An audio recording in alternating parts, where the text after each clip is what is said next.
नमस्कार. सोशल चर्चामध्ये आपल्या सगळ्यांचं सहर्ष स्वागत.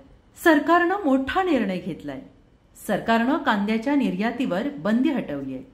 दरम्यान एका बाजूला जरी निर्यात बंदी हटवली असली तरी दुसऱ्या बाजूला $550 प्रति मेट्रिक टन किमान निर्यात शुल्क लागू करण्यात आलंय.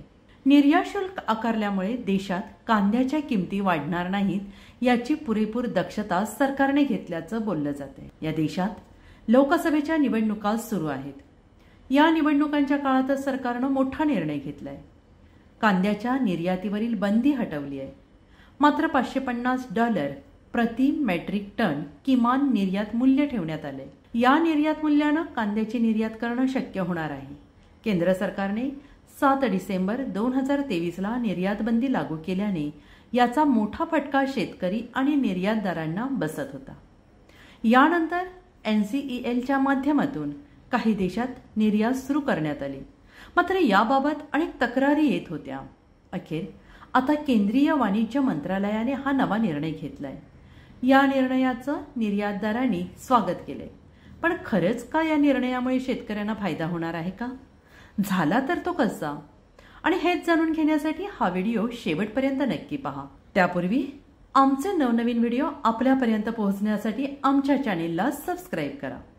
सरकारनं जरी एका बाजूला कांद्याच्या निर्यातीवरील बंधने हटवली असली तरी देखील दुसऱ्या बाजूला निर्यातीवर शुल्क आकारले आहे. कांद्याचे दर नियंत्रित ठेवण्यासाठी सरकारनं हा निर्णय घेतलाय. निर्यातीवर शुल्क आकारल्यानं फार काही शेतकऱ्यांना फायदा होईल असं म्हणता येणार नसल्याचं मत अनेक शेतकऱ्यांनी व्यक्त केले. मागील वर्षी कांद्याच्या निर्यातीवर 40% निर्यात शुल्क लागू करण्यात आलं होतं.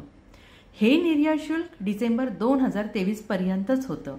आता पुन्हा सरकारनं निर्यात शुल्क लागू करण्याचा निर्णय घेतलाय. कांद्याच्या निर्यातीवर बंदी असताना सुद्धा सरकारनं शेजारील 6 देशात कांदा निर्यात करण्यास परवानगी दिली आहे. सुमारे 1 लाख टन कांदा निर्यात करण्यास परवानगी देण्यात आली होती. यामध्ये बांगलादेश, संयुक्त अरब अमिराती, भूतान, बहारीन, मॉरिशस आणि श्रीलंका या 6 देशांचा समावेश आहे. या सर्व 6 शेजारी देशांना मिळून 99,150 टन कांदा निर्यात केला जाणार आहे.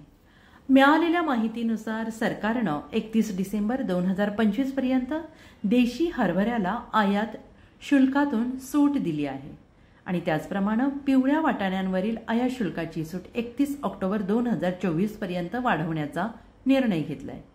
आता हे सगळे बदल 4 मे पासून म्हणजेच आजपासून लागू करण्यात आल्याचं निवेदनात म्हटलंय.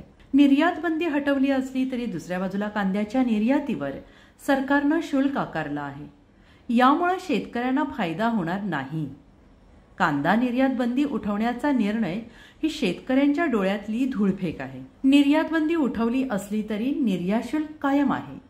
त्यामुळे शेतकऱ्यांना फायदा होणार नसल्याचंच मत स्वाभिमानी शेतकरी संघटनेनं व्यक्त केलंय. गेल्या अनेक दिवसांपासून कांद्याच्या निर्यातीवरील बंदी हटवावी अशी मागणी केली जात होती. अखेर 5 महिन्यानंतर कांद्याच्या निर्यातीवरील बंदी उठवण्यात आली. मात्र याचा शेतकऱ्यांना फार फायदा होणार नसल्याचं जाणकार मंडळी सांगत आहेत. तर मंडळी, तुम्हाला आमचा हा व्हिडिओ कसा वाटला हे आम्हाला कमेंट करून नक्की कळवा.